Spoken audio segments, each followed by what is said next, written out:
When you're bringing back an old figure line, you can do one or two options. You can go, yeah, those old figures were great back in their day. The technology has evolved so much. We can do better sculpting, superior paint work, and we can drastically enhance the articulation. Or you can take the other route and go, oh, those old figures are pretty good. I don't see a reason to change anything. Heck, we'll use the exact same packaging from McFarlane Toys with their Walking Dead line. It was a no brainer, pun fully intended. And I don't necessarily think that's totally a bad idea, but I am disappointed they didn't make some necessary changes to make me even more excited about the resurrection of the Walking Dead line.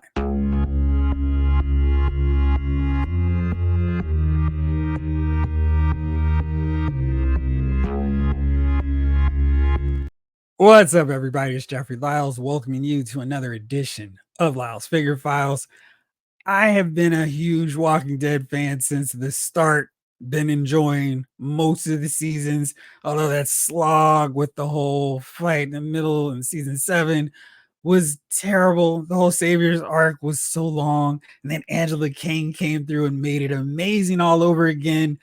Dug the spinoffs. I haven't watched Daryl Dixon's yet, but I love Maggie and Negan. I love Rick and Michonne. So I'm looking forward to more Walking Dead action. So I was very excited to see this news from McFarlane Toys. Hey guys, we're coming back. We've re-entered our partnership with AMC. We got a new licensing agreement paving the way for an exciting new chapter in the Walking Dead collectibles. And so we're going back and doing more physical and digital collectibles to fans worldwide, spanning the expansive Walking Dead universe, including the latest series, The Walking Dead, The Ones Who Live, with new episodes currently airing Sundays on AMC and AMC Plus, following the epic love story of two fan favorite characters, Rick and Michonne. Solid. So, like I said, I enjoyed that show. Really looking forward to seeing what McFarlane Toys was going to debut, kicking off this new enhanced, updated version of this figure line. And I collected a ton of the figures. Here's a few of them I pulled off from the shelf. Glenn, Sonia, here's Maggie. And these figures all had really good likenesses. Articulation's pretty terrible. It's pretty basic, even for this scale. Here's Abraham, another solid figure. But they actually look like the actors for this scale. I mean, let me just take a quick look at Glenn here. Zoom on in so you can really get appreciation. That's solid. I mean, the paint work, yeah, it can be improved. It's a little clunky, little too cakey on the figures, but you can see the sculpt is there. And articulation really could be improved because these guys are running around swinging katanas, got spiked mace hands. They're like putting zombies in headlocks and doing all kinds of stuff. And these figures really don't have great articulation. They're got some weird kind of ratchet joints. You can see how little of a bend Abraham has here. He's got twisted ankles there, but I mean, that's not even a double jointed deal here. Again, single jointed for the elbows, not great. He's got a little bit of range there, but oh yeah, no waist. So if somebody's coming for this side, he's got to turn all the way around. See, these figures really could have been improved upon. And it made me think about another McFarlane line. And I just happened to grab Kyle Rayner because he's a pretty basic figure, but he's got really good articulation, little double jointed elbow action for you so he can do this. Oh no, there's zombies coming. Shout out. I don't have a Walking Dead shirt, so I decided to rock my Marvel zombies. Now I've got a DC figure. It's a whole crossover. The multiverse is mad. Anyway, you can see he's got really good articulation. He can do all kinds of stuff. He's got the double jointed knees. He can kick out pretty far. He's got the tilting torso. If they had done figures like this, it'd been really exciting to buy everybody all over again. I probably have about 30 to 35 Walking Dead figures. And then, of course, you figure he'll throw in 1,000,010 zombie variants. Well, I'd probably buy most of them anyway. But for whatever reason, Ty was like, no, there is no need to get too wild, to get too crazy. I'm just rolling it back just like we did back in the day. So these are the first four figures, and these four are so weird and so such an odd foursome. We've got Daryl, an older version of him. I'll show you in a second. We got Merle Dixon, so the Dixon boys. And I mean, Merle was a great character early on, but he was dead really early on in the series. And then we've got Michonne, we've got Rick. And these outfit choices are kind of weird because it's like, all right, we got Wilderness Rick, we got early season 2, 3 Michonne, we got Daryl for maybe season 4 or 5, and Merle. I mean, he had such a little footprint on the whole saga that was The Walking Dead. And we kind of like throwing in Shane in the first season, like, all right, what are we doing here? We got Shane. I mean, it was a really weird choice of figures for this first wave, especially when you consider he's already put these figures back out. And I was like, all right, what's the change? Because if you're going to do the same looks, what's different? And there is none. It's the exact same figure. This is Rick. And let's take a look here at all he's got. He's got a red machete. That's cool. He's got a gun, slings over his shoulder, little paint damage there, little blood. Not bad. I mean, the accessories are pretty weak. He's got a machine gun, he's got a big machete, and he's got a pistol. That's it. Still got those ratchety joints. I think Rick's are a little bit better. Almost can simulate that double jointed appeal with how far you can ratchet it up. He's got ugly hip joints. I don't love those. And again, no waist articulation, which is really something that was lacking so much with this line, and something I really wish he'd improved upon when he decided to bring it back. So here is said Rick Grimes figure, and I've got it in my possession right this moment. I don't need to get this line. I've already got Rick. And you see he's a decent enough looking figure. He's solid, but those weaknesses are so tricky. I mean, let's take a look at this elbow joint. Uh-oh. That's about as far as I can actually. There we go. I've ratcheted up as far as it can go. Now we've got this pistol gripping hand. He can turn his neck. That's awesome. Great. But that lack of a waist torso joint really hurts. And the hips are so weird because I mean, does he need to do this really awkward looking split? Probably not. And you can go back and forward, but it's not great.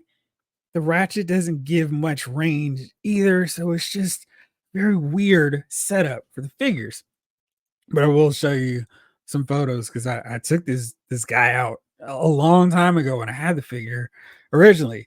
And you can do some really cool stuff. I mean, he looks good posed. And you can see the likeness with Andrew Lincoln in this figure. Pretty solid, especially for this scale. It's definitely not the 7-inch scale where he could have packed in even greater detail, but it's solid. And I took these during the fall so you can get that real sense. So here are some of the characters rolling around then.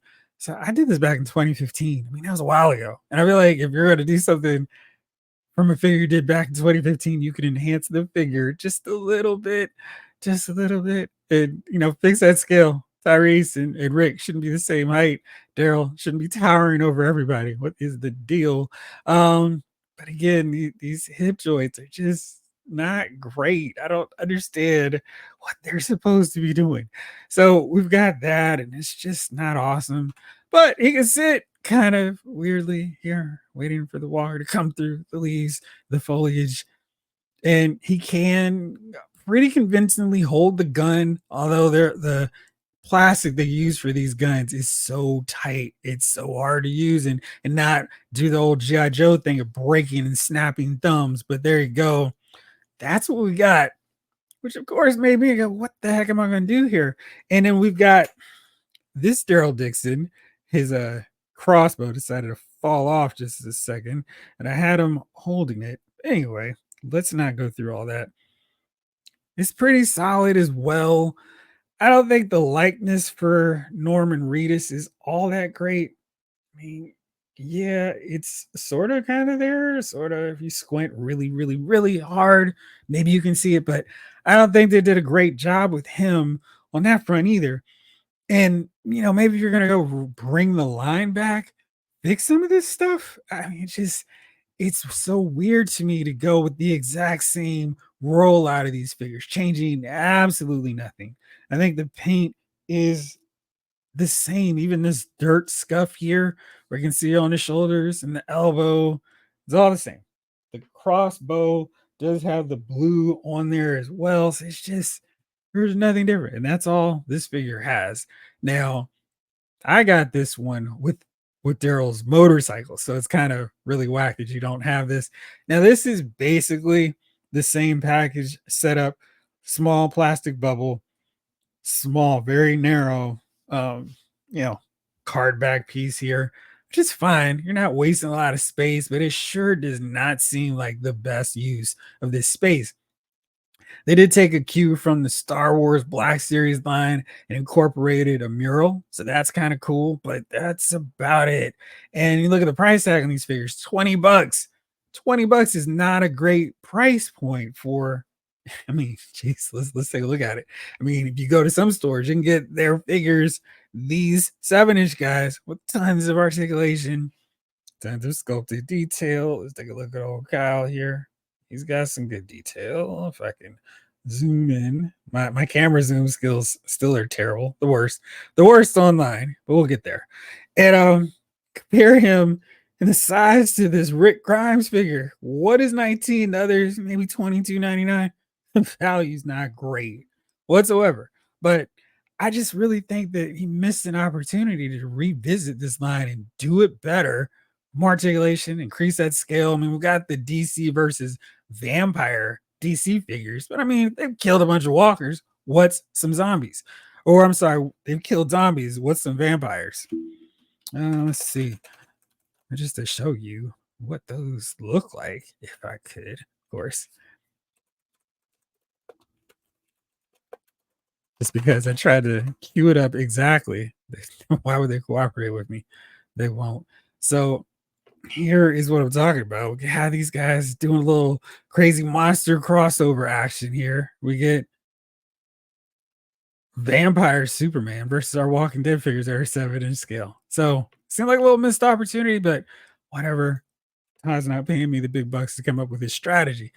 But you'll also see that, there's some major characters missing, at least in this first wave. And one one particular character's absence does not make any sense, especially if we're doing pairs.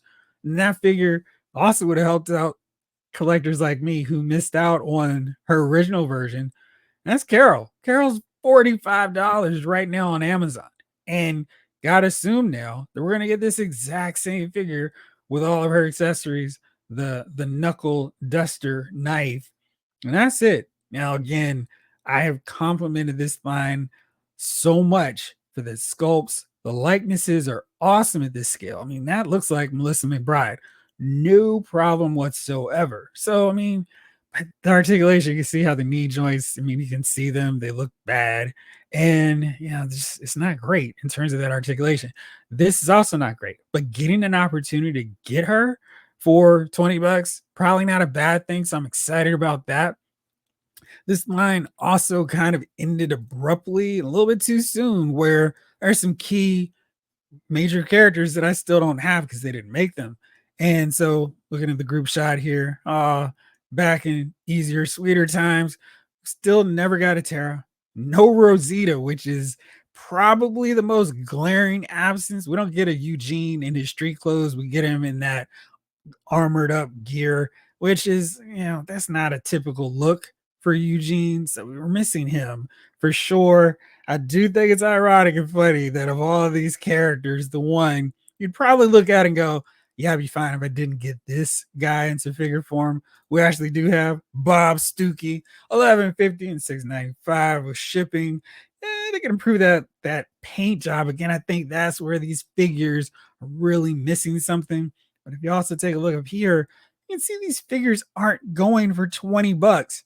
$9.94 for the governor, one of the best characters, one of the best villains. Got Gareth, Sanctuary, come on through. What would be on the menu?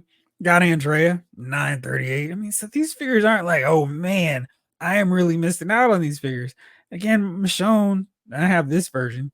He's $27.28, but that's just $7 more than the figure they're going to get soon. We got a Merle zombie figure coming, and this zombie figure is all right. It's a mud walker. He needs this stand big time because he will not fit otherwise. We got the Bungie Guts Walker. Shane needs a new figure because, he didn't have any articulation. But look at the prices of these figures on the aftermarket, the secondary market. You're not going to find them at Target or FYE. You can still find one, but they're $25. So it's not like there was a huge major demand for these figures. So that price point really does seem a little bit excessive to me on that front. And then, of course, here's another cast shot of some more members of the team that we really need. Gabriel, there he goes. We do have a Jesus figure here as well. But I mean, there's a lot of these background characters. It'd be kind of fun and cool to get in there as well. I forgot my dude's name, but he'd be a good one to get. Same thing for him.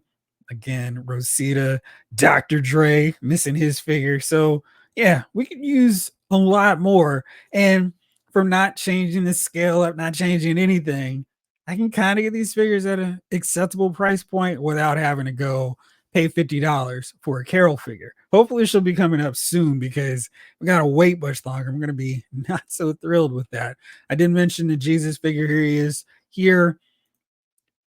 His scope, for whatever reason, is not great. Rick is giving the McFarlane toy side eye, like, come on, dude, what are you doing here? And Daryl, he looks so clean. It should be modeling in a magazine. But I really like how his figure turned out. It's pretty cool. So hopefully we'll get another crack. You could only get him through that 3-pack. So there is some good in this line. The resurrection of the Walking Dead. If you've been collecting in the past, or if you decided, oh man, I want some old kind of janky articulated figures in 2024 based on 2015 or 2013 figure models. So we'll see how that works out.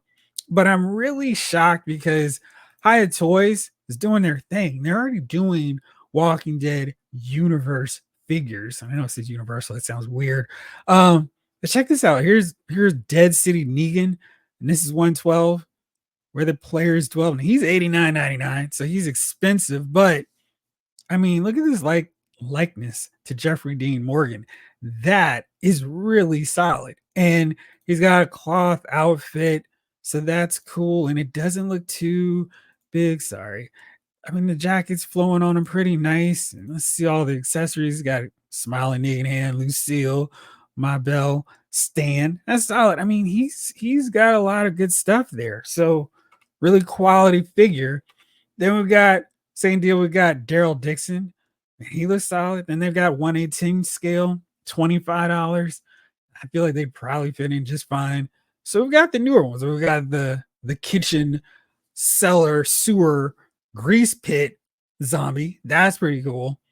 So I paid $25 for that figure. That looks really intricate and well designed. So we've got these figures from Hiya Toys, and I'm wondering if McFarlane couldn't do anything new. But then, of course, the press release says we're tackling some of this new stuff, which is kind of weird because the price point's very similar, no real change. So I don't know what they're doing with this. But like I said, if you've been collecting the Walking Dead figure lines already, if you've got these cats already in your collection, when they eventually finally get to Rosita and put out Carol again, it'll be great. You won't have to go hunt down Carol or cobble together and make a custom figure of Rosita. But for those of you who are looking for better versions of the Walking Dead characters, we're still into it because, I feel like the popularity's kind of died down. I kind of feel like Hiya Toys is the way to go based on the quality figures they're doing. And maybe you'll need to buy everyone, including Bob and Gareth. They're solid figures there. So somehow we're back into a Walking Dead renaissance. We'll see what goes on with this resurrection from McFarlane Toys. What do you all think? Are you excited about getting these figures now?